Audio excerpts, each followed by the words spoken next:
Et commençons donc par ces nouveaux éléments dans l'enquête sur la tragédie de Crans-Montana. BFM TV s'est procuré des documents audio et vidéo qui ont été enregistrés 15 jours avant ce drame terrible. Alors que disent précisément ces documents qui pourraient jouer un rôle décisif? Eh bien c'est ce qu'on voit avec nos éclaireurs maintenant. Fanny Wegscheider.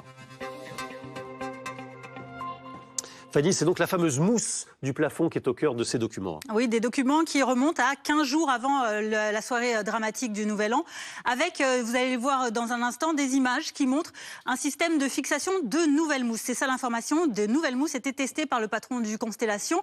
Elles ont été posées, vous voyez, ces dalles noires au plafond, de manière assez précaire, c'est le moins qu'on puisse dire, fixées, soutenues pour les coller, soutenues par des queues de billard, qui sont coincées entre des tabourets en bas et en haut par des piles de serviettes de table. On voit ces dalles de mousse phonique donc pour adoucir le son dans l'établissement. C'est ça qui est au cœur donc de ces nouvelles découvertes.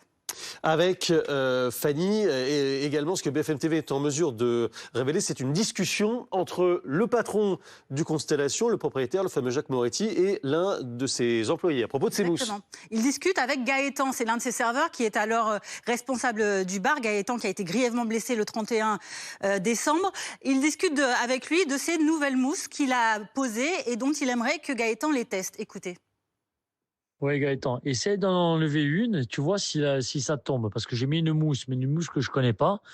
Donc dis-moi si c'est bon. Dis-moi si elle tombe ou pas. Si elle tombe, il va falloir le laisser malheureusement. Ouais, ça a l'air pas mal. Enlève les autres s'il te plaît. Gaëtan donc, continue de tester ses mousses. Il reste en contact avec le propriétaire du Constellation. Il n'est pas vraiment convaincu par la fixation assez précaire qui a été mise en place. Et il en reparle de nouveau, on va l'écouter, à son patron.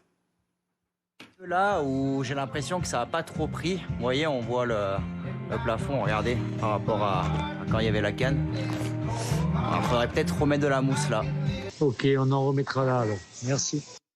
Voilà ce qui explique donc les décisions, les choix qui ont pu être faits 15 jours donc avant l'incendie dramatique qui a fait 40 morts et 116 blessés à Crans-Montana. Et Gaëtan, c'est le barman qui officie au rez-de-chaussée. Merci beaucoup Fanny. Il a été blessé dans ce drame, mais il est en vie et son père nous a répondu, on l'entendra dans quelques instants.